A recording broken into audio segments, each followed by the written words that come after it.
Hugely through the NWC Show. My name's Barry. This is episode 57. And if you would like to introduce yourself. I'm DWE, Dan. I was on episode 2. I'm back on for episode 57.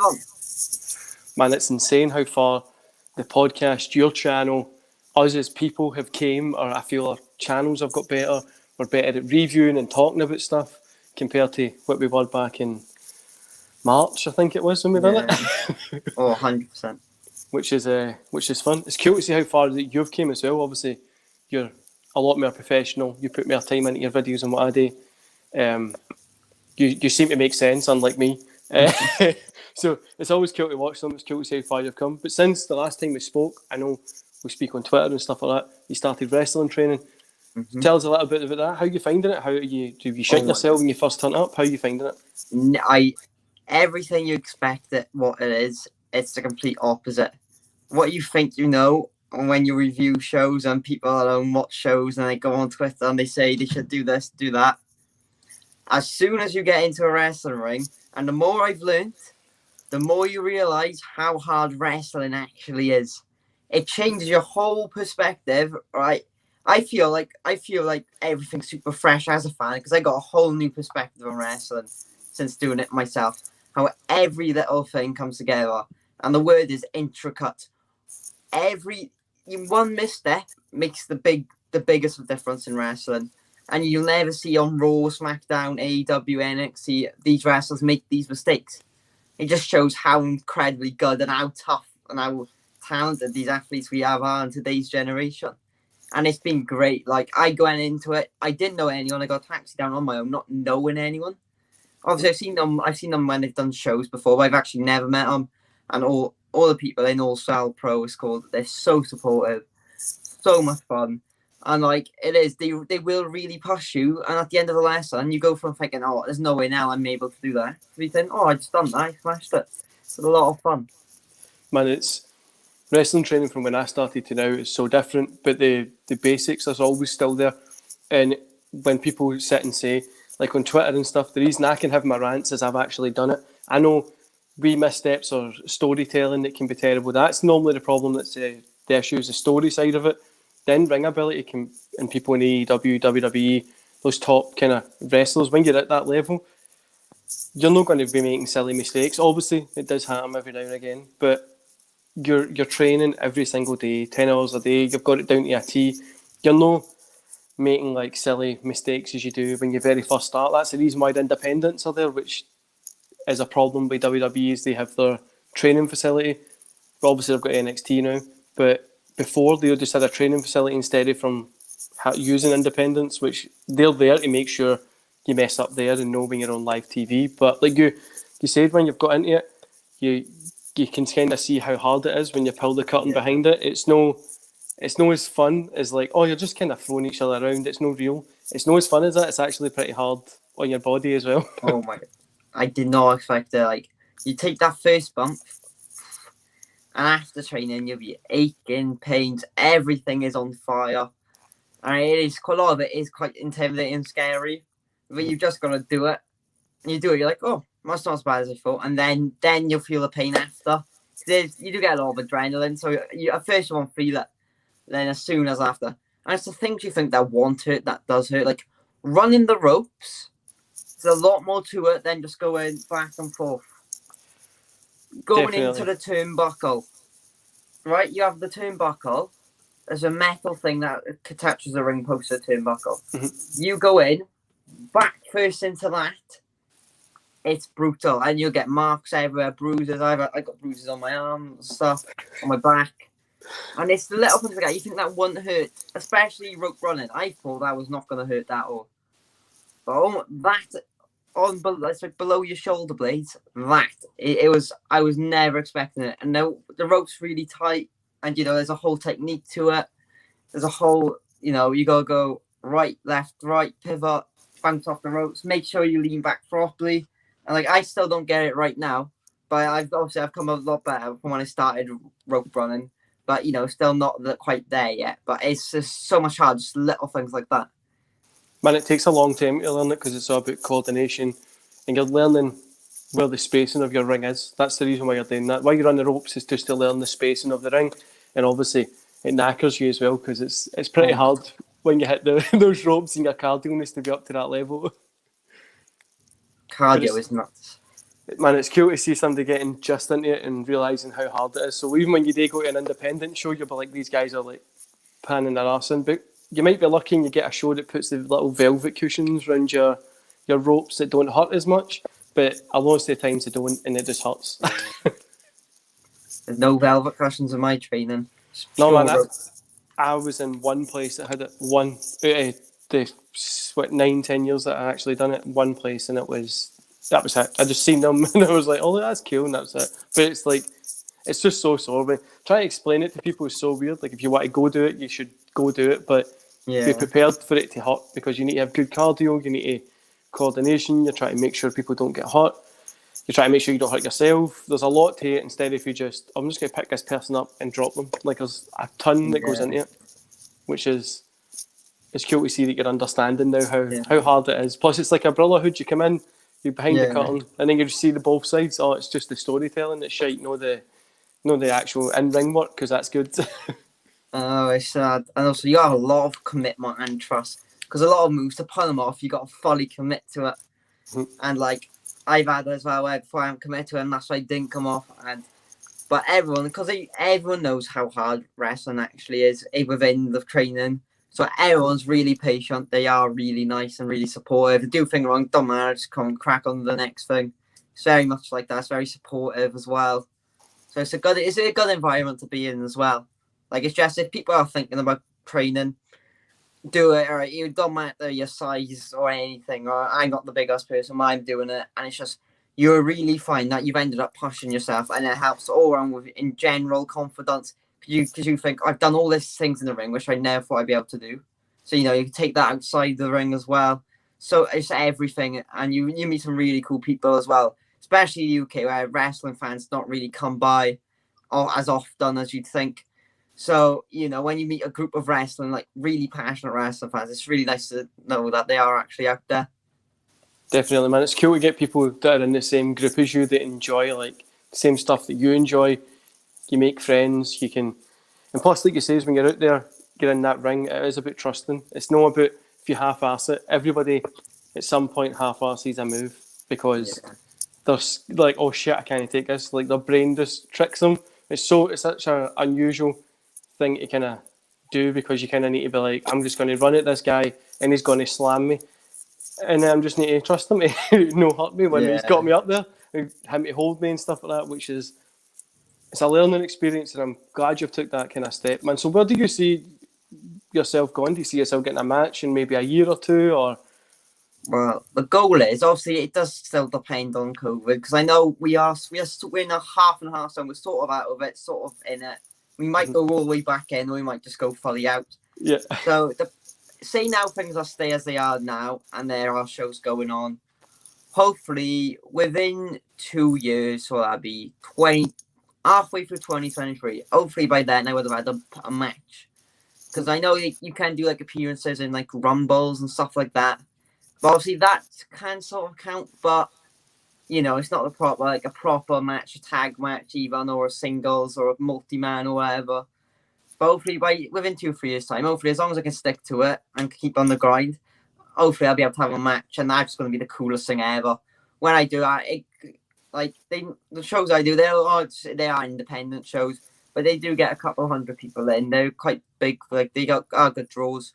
So the sound match going like 100+ people is going to be very cool. And that is a bucket list thing. And most people, you tick that off. Most people, how many people can say they've actually had a wrestling match in front of fans? Definitely, man. I think it's a weird thing to do as well in front of fans, because you're at the point now when COVID's there, and like you said, we might be going back in with obviously a new variant or whatever comes up next. You know what I mean? Something aliens come, who knows? But you might end up going like back into a lockdown again or whatever. Shows might get stopped, something like that. You're learning the basics without having to worry about the crowd, and then you'll get the basics, and then you get to worry about the crowd work and that later, which is great. But you've picked one of the best scenes to get in. The UK scene, Scotland, England, Wales, Ireland have got insane talent. Like, Scotland's got ICW, Discovery, WrestleZone, Respect Pro. Then you've got Target Pro and Carlisle, which is just like, they're insane.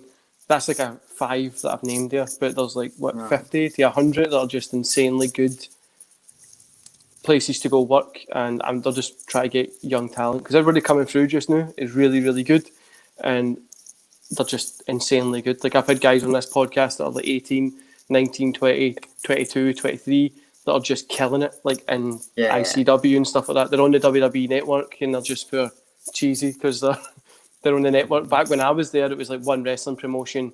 You're in like a garage and nobody was really bothering with you. Yeah. It is man, like that. what kind of what's it like in Wales? What's the wrestling scene like there? Because that's the only country I've never been to in the world. So you've got Exist Pro, which is the company I train under, and like the academy is called All Style, but their promotion is Exist Pro, and they're very good. They're very much like they're like proper indie shows, proper full of fans, and it's obviously a bit of a family thing as well because that is the main audience. So a bit of both. You get everything there. It's really good. And that's the main one from Swansea, where I'm based. And then you've got Dragon Pro in Newport. That's probably the biggest promotion. And that they had people like Eddie Dennis, Mark Andrews, South Wales Subculture of NXT UK. I believe Dave Mastiff as well. I'm not too sure on that one, but yeah, they're probably the biggest in Wales. And then you've got like, it's more like, you got Welsh wrestling then, but that's more like Scotland wrestling. That's more like caravan wrestling, really. The World of Sport Wrestling, which is like the very old school British, something your nan would love. They've actually got, I think it's on Amazon. I think it's free or you can buy it, and it's like only like £2 if you need to buy it, and it's like a old school British wrestling, which is like Big Daddy and stuff like that. So like they're just these big huge guys, which is weird to see how far wrestling's came since then. But the reason why people obviously love your channel and stuff like that, man, is I'm going to burp. Give me 2 minutes. I'm alright, sorry. Everybody knows who watches my podcast. I'm no professional, so everybody loves your channel, man, because how positive you're. I watch your stuff and I get a smile on my face because of how positive you're. Like, I could watch a show and be like, this is terrible. This is one of the worst storytelling things I've ever watched. Then you're like, oh no, it was actually alright. It's alright. It's kind of, you're able to turn my opinion around when I say that you say it's alright. So what makes you so positive about wrestling? It's so easy to be negative about it because the writing just now is terrible. There's glaring holes in companies that's just like, they're hiring people that are too old, making the same mistakes as WCW and stuff like that. But why are you so positive about it? Well, I think also, it's like, you're going to click on 1,000 videos. How many of them are going to be the same old, right?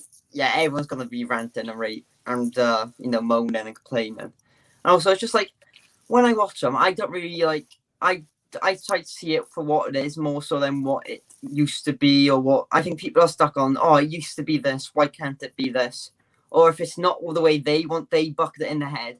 I'm blaming What Culture, the early days of What Culture, and Cultaholic, and all them Adams that did the fantasy bucking videos. Because since then, everyone just thinks they can buck the show better. So when it don't go the way they've bucked it in their head, I feel like then they just complain a bit. But also, it's like, you see what it is. At the end of the day, it is like Monday Night Raw. It's a family TV show for kids. Kids aren't going to care about layers of storytelling that goes from months back. You know what I mean? Obviously got SmackDown's probably more targeted for a bit more older audience. And like, I love wrestling. It's entertaining. Like, one person in wrestling training said this, and like, I love football. I watch football, and obviously being British, and also it probably goes for American sports like NBA, but American football, baseball, whatever. You could get with footballs, you could get a boring 0-0 where both teams would go defensive. But with wrestling, you're never gonna get a boring match. You know what I mean?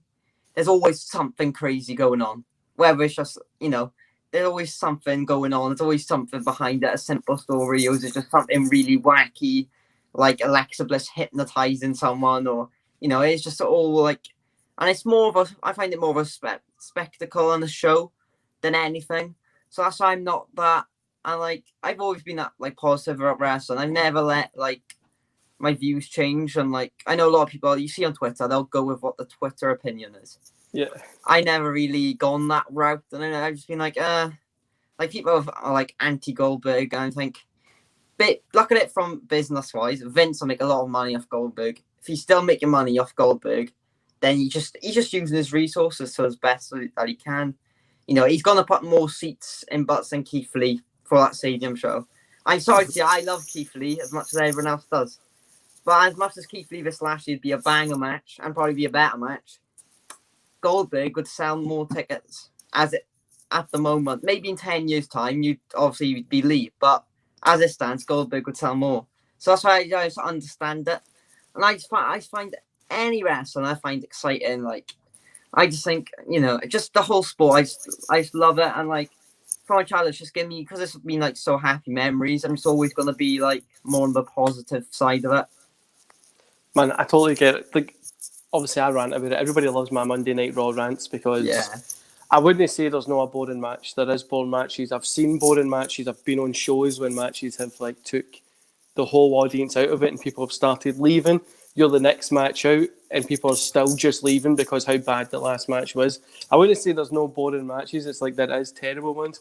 I get where you're coming from, man. Like, for somebody that I started watching wrestling back in the Attitude Era, and then it was the Ruthless Aggression Era, and then like all this, the greatest part of wrestling, like the highest peak point it's ever been at, was at these points, and it just feels like with Goldberg, for me, I was a big Goldberg fan as a kid. I love seeing him come out. Like, I still pop for when he comes out, but I'm not interested in seeing him wrestling. I would like him maybe to manage someday, manage Keith Lee. I'm going to teach you like to go on a streak or something like that. You know, just like you can bring older guys in, and especially like Vince was always against using the older guys back in the day, and then now he's kind of relying on them, especially with like talks like CM Punk and Daniel Bryan's might be going to AEW, but it's like they're like in their 40s. Like, you've got all these young guys in AEW, like insanely young guys, but you're making the same mistake WCW done, was getting all these older guys to come in, which makes no sense.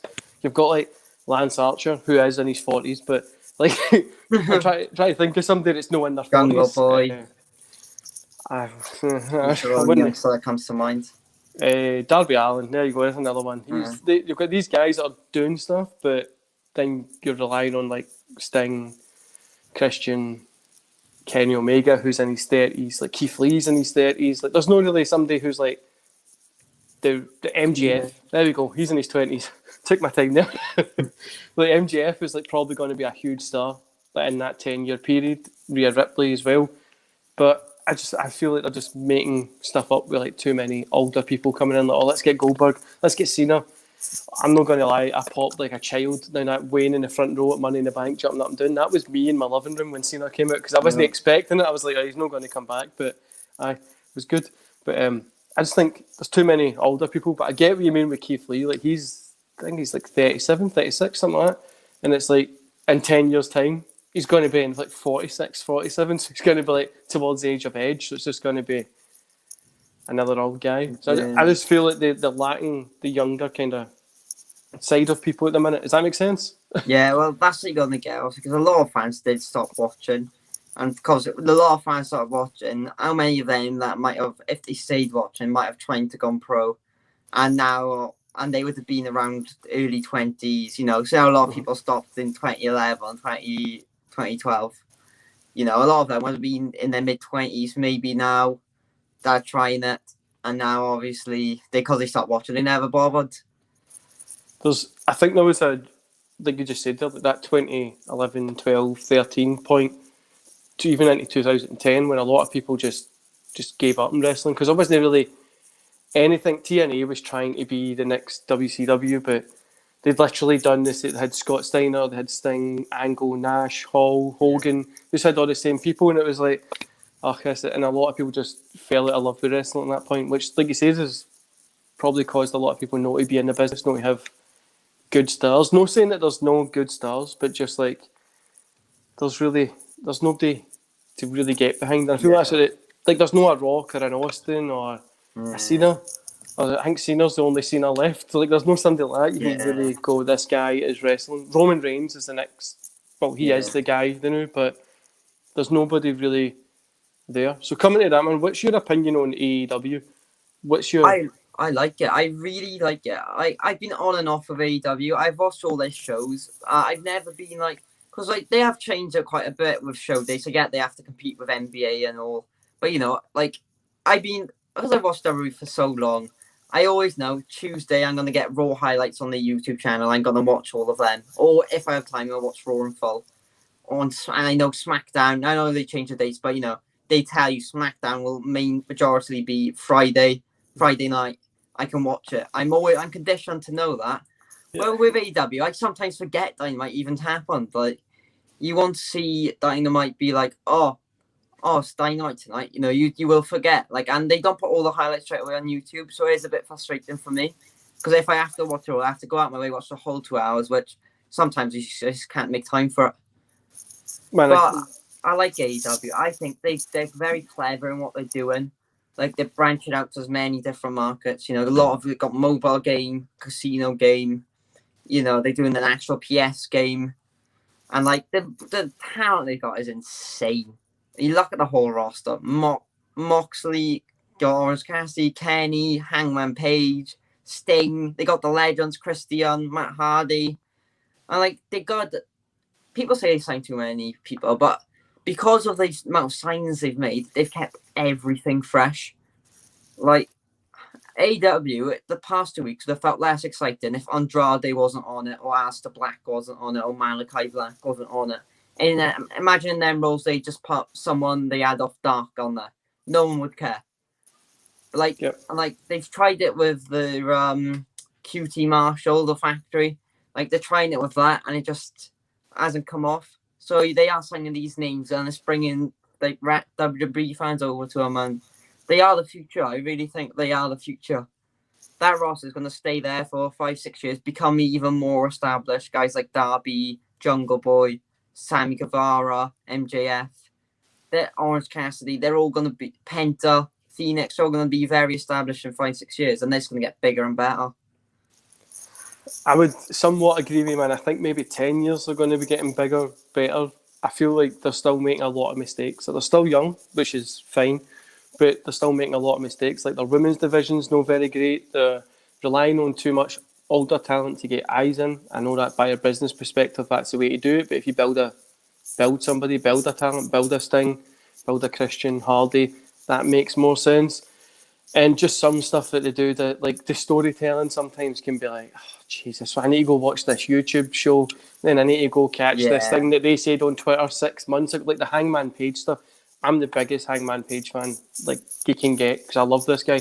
Been watching him for years, but this storyline's been going on for like a year, and it's like, why is the Dark Order involved in this? What even are these guys?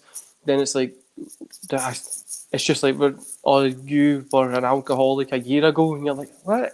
Yeah. I need to go now find something for a year ago.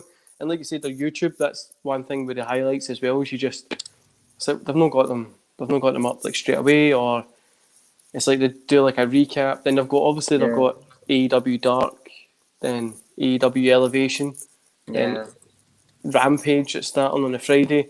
Yeah, they're doing loads.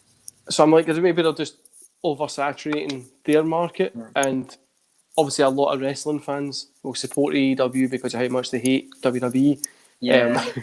So that's just, they're just going to be there no matter what they do, even if it's terrible. They're going to be like, no, this is a great show because it's no WWE. And you've seen that with TNA, WCW, ECW. It's always been there. WWE's the biggest guy, so we'll go with somebody else because we don't want to support them.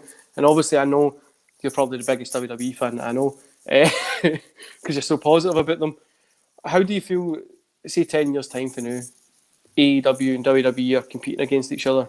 Because Friday nights are trying to take that wee SmackDown territory, which I think is a terrible position to go to, because Roman Reigns is going to destroy whoever goes on Friday nights. And when people say it's a Roman Reigns show, and it's like, well, it's meant to be. He's the biggest guy in wrestling at the minute.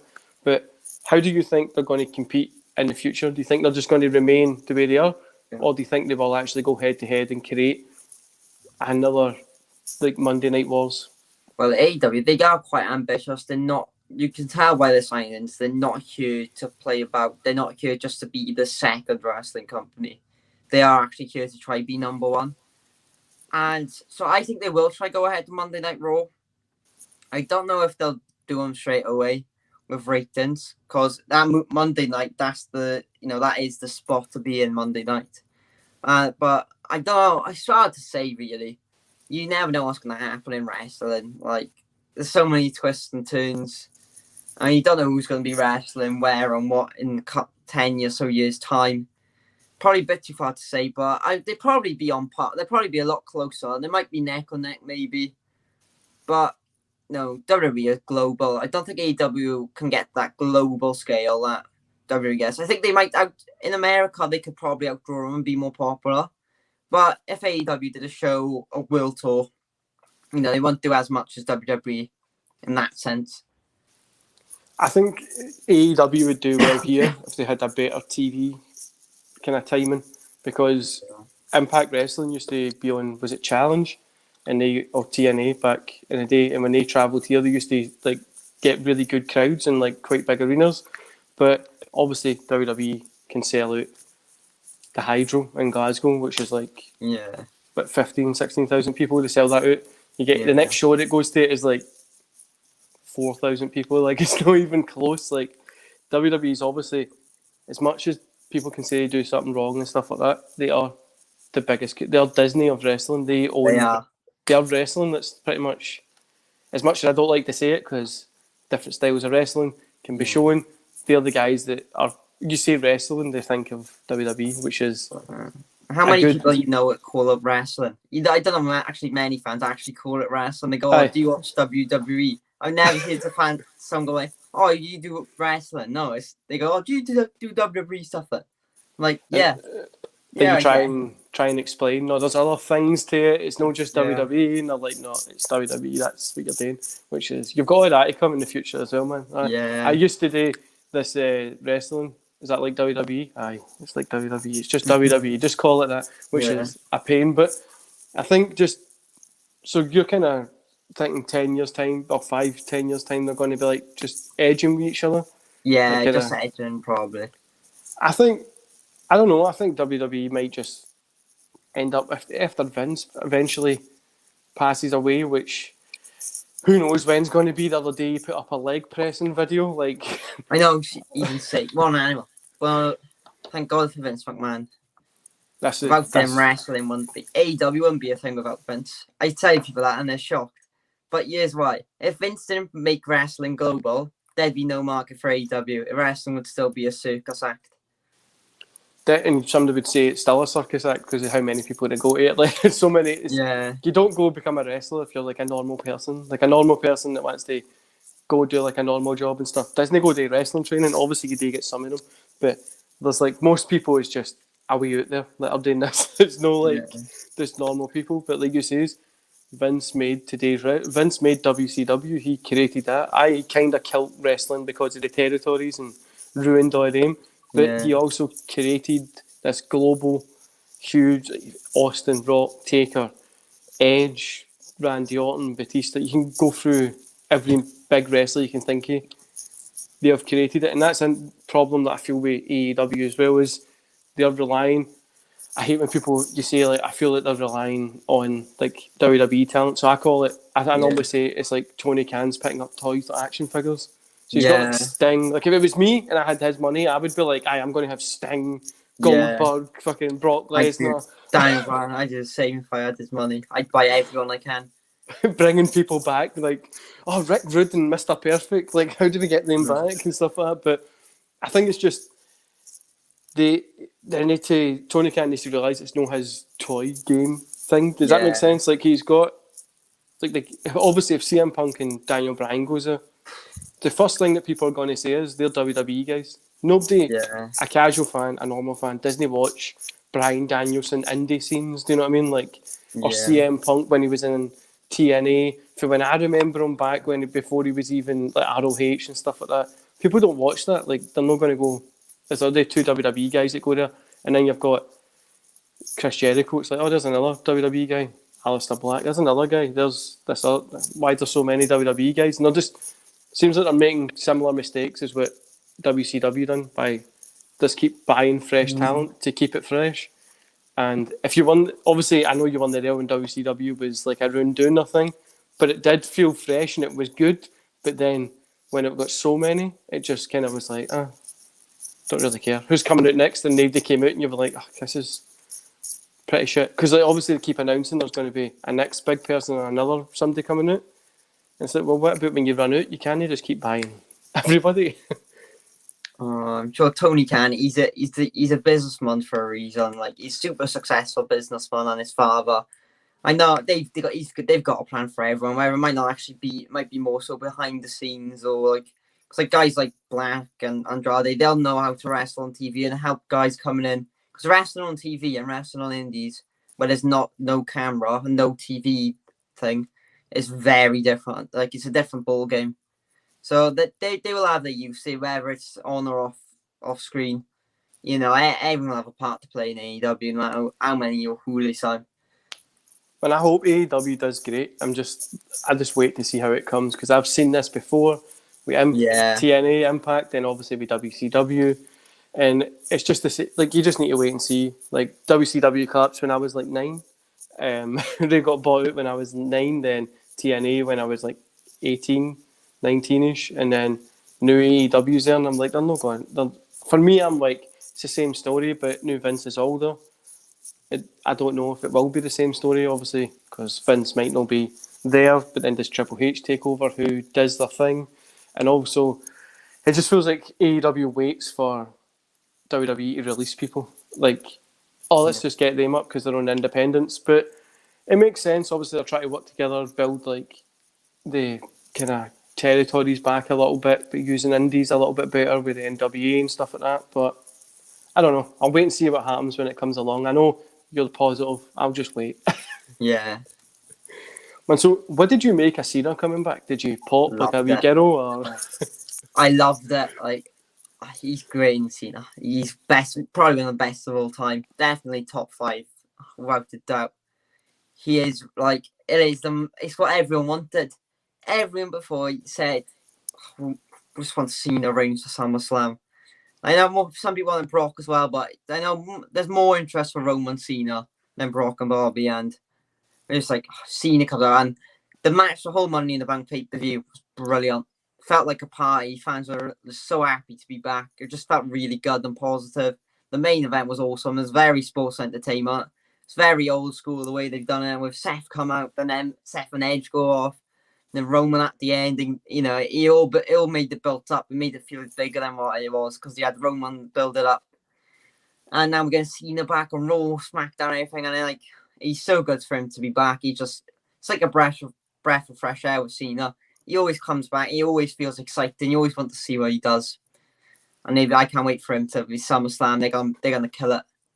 Man, definitely. I think it's just going to be an insane SummerSlam. They're throwing everything at this because obviously fans are back in, which is a great thing to have, because they've had those TVs for the past year, which, as much as we're putting on great work, I think they were just kind of like you say, it's like we've spoke about before, is this working? Because you can't go into Twitter and listen to what Twitter's saying, because no matter what WWE does, for some people it's just going to be like, oh, this is terrible, they're burying this person, do you know what I mean? But at some point you just need to be like, let's just run with it. And I think with fans being back when they're making like surprises and stuff like that, it actually works. And for me, I just think like Raw is just a little bit too long, but they're not going to cut that because money. I wouldn't have cut it if I was making what Vince was making. I would be like, let's just have it on 8 hours a day, 10 hours a day. Yeah. But obviously that's a bit an exaggeration, but I just think it's fun to get fans back. Like, SummerSlam's going to be insane, especially when it's the first kind of big one.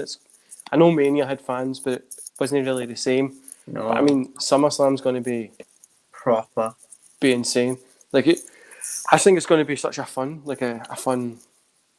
Saturday night as well. The fact they put Saturday night shows they're aiming for that party audience. I mean, they're going for that like big boxing feel, that sort of type of audience. Casino themes as well, which is brilliant. Saturday night pay-per-view, a stadium show on a Saturday night. That's a rare thing, and that's like, it's going to be amazing. Man, and plus we actually spoke about this the last time, if I remember correctly. Is like, why do they always do it on a Sunday? Like, it makes no sense for us, obviously in the UK and the rest of the world. It's all, well, for us, it's well, I get up early enough to watch it, but it's so tiring to get up. Like for Raw as well, it's not a kids show here, which I think hurts it in the rest of the world. So when people are moaning about it, because it's not a kids show in the rest of the world, it's like nighttime TV, but in America it's 8 o'clock. Like it's just kids are staying up watching it, 10-year-olds and stuff. So you can't really be like swearing and bloody and stuff. But you've been sitting up all night, sitting there till 1 o'clock in the morning, waiting for Raw to come on. You're wanting to see something good. WrestleMania was a struggle because there's so much they did in that week. Man, I done the 2 live streams on the channel for WrestleMania, and it was just the first live stream got took down for some reason, and then the second one was still up, but it was like so long, and I was so tired. The second one, I was like, ugh. And it just, I don't know, because it wasn't like didn't feel like a WrestleMania because we still were dealing with obviously COVID and there's 20,000 fans there when it wasn't like a normal. Yeah, it was like normal WrestleMania. Well, this one, it seems like Vegas seems fully open from what I've seen, so everyone's going to be there. It's going to be like no distance and no nothing. It's just 60-odd thousand. I think it's going to be. I think it might be the best pay-per-view of the year because it's like that first big one, which is just going to be insane. But what do you think? We spoke about this before as well. Is about social media. How all wrestlers don't really use it to their full advantage. A few independent wrestlers are using it to their advantage. Like I've got a guy who is waiting to come on to the show because he's doing like this dark badass gimmick. Like he's like better than everybody, so he's waiting to come on to the show when his gimmick's kind of dying down a little bit. And that's all he posts. Like he's got his personal stuff that he posts, like pictures of his bird and all that kind of stuff. But on social, it's just like that. A lot of independent wrestlers in Scotland, especially, use their social media as like, this is where I post wrestling content, and then this is my personal one. Would you still like to see that come into modern, like? Yeah, I know it's tricky because obviously, I guess WWE's something like AEW. They probably somewhat play a part in telling what the wrestlers can actually do and not do on social media. I think it's more tricky than that. From what I've learned from training, there's like if you create fake beef on wrestling through like social media, it's not seen as a good thing really. It's not seen as like a expected thing. So I'm not as sure on it, but like it is a cool concept. I think YouTubers maybe should do it more. Like we try and bring like wrestling is a huge market out there, and like you can really push it out with social media. But yeah, it's like it depends what wrestlers can actually say and do. Man, with stuff like beef online and stuff like that, that's just wrestling people just talking shit. Like we used to do stuff on Bebo back in the day, MSN, used to do stuff in like newspapers and stuff. So that's an old time thinking, as in you don't want to take this into your personal life, but the way you make it bigger is by doing that. We've all promoted shows by doing it, like I've done it, and pretty much everybody, like ICW, the reason they're the biggest company in the UK, apart from NXT UK, is because they do that social media stuff. Like there's a guy that's broke his arm, no real life, but in the storyline, it's on social media to find that out. Something that AEW does pretty well, but it can do better. The wrestlers do it pretty well, like the Young Bucks, Kenny Omega, Cody Rhodes, Darby Allin. They all do it kind of well. WWE's just lacking on that side, but that's like still. I think a lot of people still have old school mentalities for social media, as in like, it's not that serious, but everybody's on social media, so you need to be there. Like you can't just post something in one place. You need to be everywhere. You know yourself. You're like, if you put a YouTube video up and don't put it on Twitter, Instagram, Facebook, TikTok, nobody's going to see it, which is a pain in the ass when you forget to do it. Man, so where do you see your channel going? Where do you want your channel to be? Do you want to be KSI of the wrestling world? God, I've chopped and changed so much, but I've just gone, you know what, chopping and changing is going to get me nowhere. I'm just going to stick it out with wrestling and try. Obviously, wrestling is a very small niche market compared to the grand scheme of YouTube. But if I could push about it as much as possible with wrestling, like honestly, there's like, as long as I'm enjoying it, I'm going to keep doing it no matter what views or subs I get. And hopefully over time, if I can get better equipment, instead of not just use my phone for everything, which can be a pain, better equipment, better. I'm trying to I'm trying to break that barrier between just normal YouTube, like the big YouTubers watch, and just like, you see the big trending videos and people do, and then try spin it with wrestling. So obviously, go for every YouTuber. The dream is 1,000,000 subs, no matter who you are. That's the dream, 1,000,000 subs. So I try shoot for that, and wherever I end up, I guess. So I'm doing wrestling, so I'm trying to get both things covered. If YouTube don't work out, try to be an actual pro wrestler. If wrestling don't work out, be a wrestling YouTuber. So I'm trying to get all areas covered. And hopefully, I try spearhead. Like we've seen with YouTube boxing, how prominent and how good that's been. I'd love to try spearhead that for actual wrestling as well. So it's a lot trickier and difficult. It's completely different sports. But I think that is something there that could wrestling as well. That fans just feel fresh. It's something that can break the market with wrestling. Man, I think we've spoken about this before, that there has to be YouTube wrestlers go train to be wrestlers and then go wrestle. Like, it would be cool that you could book people being JD from New York. I'd love to see him wrestle because all he does is rant and complain. I'd love to see him get in the ring, take a bump, and then see him complain. You know what I mean? Man, there's nothing like taking a bad bump to wake you out of getting, oh, wrestling isn't really my thing. You're like, oh shit, I need to remember where I'm at. But man, I would love to see a wrestling YouTube promotion, like not only wrestlers doing a wrestling YouTube promotion, like YouTubers doing it. YouTubers, yeah. I think that would be so cool. I don't know how you would work it, but had it with WCPW, but they were more actual wrestling promotion. Mm-hmm. But maybe just the odd pay-per-view on there, and God knows you could have whoever wrestle, Planet Productions versus Elitist, or Bonafide Heat versus The Miz. Something just have it as like a debate, like pick a topic and just have them argue, because obviously you've got people from like all over the world, especially in the wrestling community. A lot of people forget that there's so many YouTubers that make wrestling content, but they're literally from like everywhere in the world, which is cool to see. Like, there's so many people that still love wrestling, and we're all passionate about it in different ways, which is like, you're the positive guy. I literally just call you the positive guy. Like, anytime I see a video, I watch it because I'm like, this is going to put a smile on my face. It's fun. And I know when people watch my videos, they're just watching for me to shout about wrestling, about the fact that it used to be better in the olden days. For me personally, I would say it was. But I do like today's wrestling as well in different ways. Just depends how it goes. Obviously, the in-ring works a lot better than when I was younger, but the storytelling is what hurts it. And so, a question, because this is your second time being on the podcast, I can't just ask you the same questions that we've had previously, because that would be, shit. But what's one match that you would have loved to have seen live, or two or three, whatever? What's a couple of matches that you would have loved to have been there, front row, in the crowd, hard camera facing you? Just or a couple of moments, what's something that you would love to have seen live? There's so many. They're probably more modern ones for me, but probably Cena Rock, the first one. That live would have been incredible. Probably say Survivor Series 2016, Team SmackDown was Team Raw. That's probably one of the best Survivor Series matches of all time. They just had everyone in there, and they were just so much fun. You had Shield reunion, just had everything. You had just named James Ellsworth, Braun Strowman. Oh, it was so much fun. I would say as well, it's quite a lot. It's Undertaker, Shane McMahon as well. For me, that's my. People say, people don't really like that match, but that was one of the matches that really got me into wrestling. I watched, I just lose my mind. Shane McMahon jumped off the thing. Honestly, seeing Undertaker wrestle, I'd love to see him wrestle at least once, especially with him being retired. Just if you could see him wrestle, be amazing.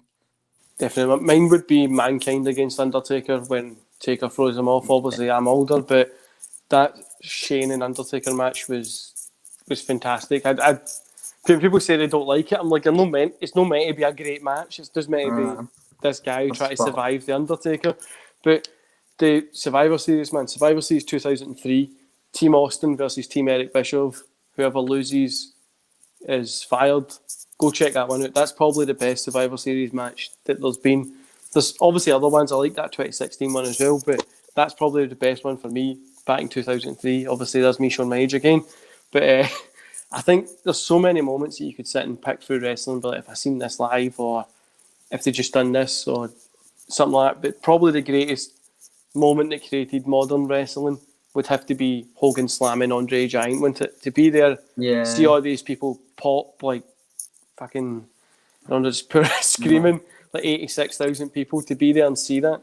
And then, obviously, to go through where wrestling came. You would have probably missed at that time, you'd have missed like the good bit, but to be like a 4-year-old and see that, and then you could have grew up and watched all this kind of cool stuff, which would have been insanely fun. And so where can people, I've got your links and all that kind of stuff, but what's your next kind of stuff that you've got coming out? What do you want to promote?